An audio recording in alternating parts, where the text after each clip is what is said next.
Morning dear student, I am Chitra ma'am. Today I will teach you chapter क्या बनेगी Muniya part 2 of subject Hindi literature of class 5।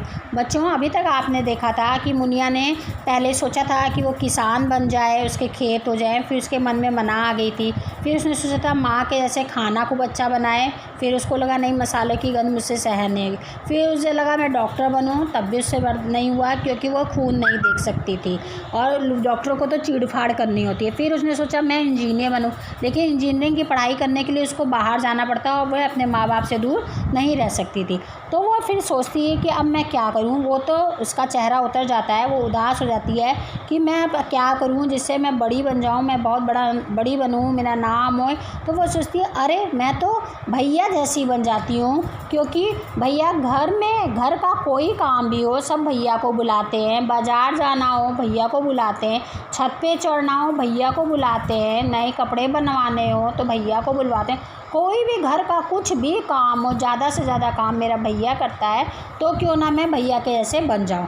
अगले ही पल उसकी मुस्कान आ गई कि वह सोचने लग गई कि अब मैं भैया के जैसे ही बनूंगी। फिर वह कहती है नहीं नहीं, मैं भैया जैसी नहीं बनूंगी। घर में जब देखो भैया को डांट पड़ती है, क्योंकि जो लोग ज़्यादा काम करते हैं ना उन्हीं को डांट भी पड़ती है थोड़ी थोड़ी, क्योंकि कुछ ना कुछ गलती हो जाती है तो भैया को तो हमेशा डांट भी पड़ती रहती है। पड़ोस के चाचा तो हर दूसरे दिन भैया को किसी न किसी शिकायत करते हैं। क्यों? क्योंकि वो बाहर खेलता होगा तो कहीं बॉल जाती हो, कहीं कुछ जाती हो, तो रोज़ कोई ना कोई उनको डांटते हैं। जैसे आप लोग भी देखते होंगे, आपके घर में भी भैया लोग हैं, बाहर सड़क पे खेलते हैं तो कोई ना कोई उनको डांटता है, कोई ना कोई उनकी शिकायत करता है। ना ना, मैं भैया जैसी नहीं बनूंगी, मुझको डांट नहीं सुननी है। फिर मुनिया कहती है मैं भैया जैसी भी नहीं बनूंगी, मुझको किसी की डांट नहीं सुननी है।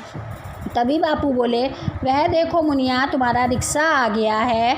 तब उसके बापू कहते हैं, वो बाहर चबूतरे पे खड़ी है तो उसके बापू अंदर से कह रहे हैं वह देखो तुम्हारा रिक्शा आ गया। मुनिया बापू के साथ चबूतरे से नीचे उतरी, तभी उसने देखा कि उसका प्यारा बकरी का बच्चा गड्ढे में गिर गया।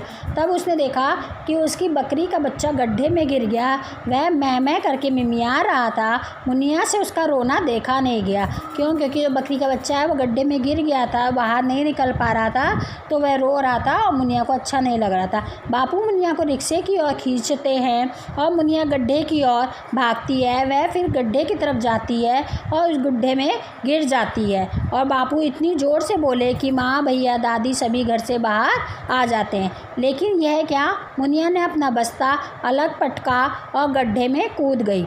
अगले ही पल वह बकरी के बच्चे को गोद में लिए बाहर आ गई और उसके कपड़े जूते सभी कीचड़ में लथपथ हो गए।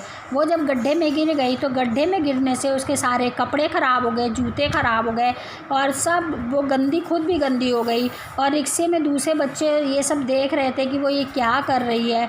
बकरी का बच्चा मुनिया को प्यार से चाट रहा था। क्यों? क्योंकि मुनिया ने उसको गड्ढे से बाहर निकाल लिया था सुरक्षित, इसलिए उसको प्यार कर रहा था।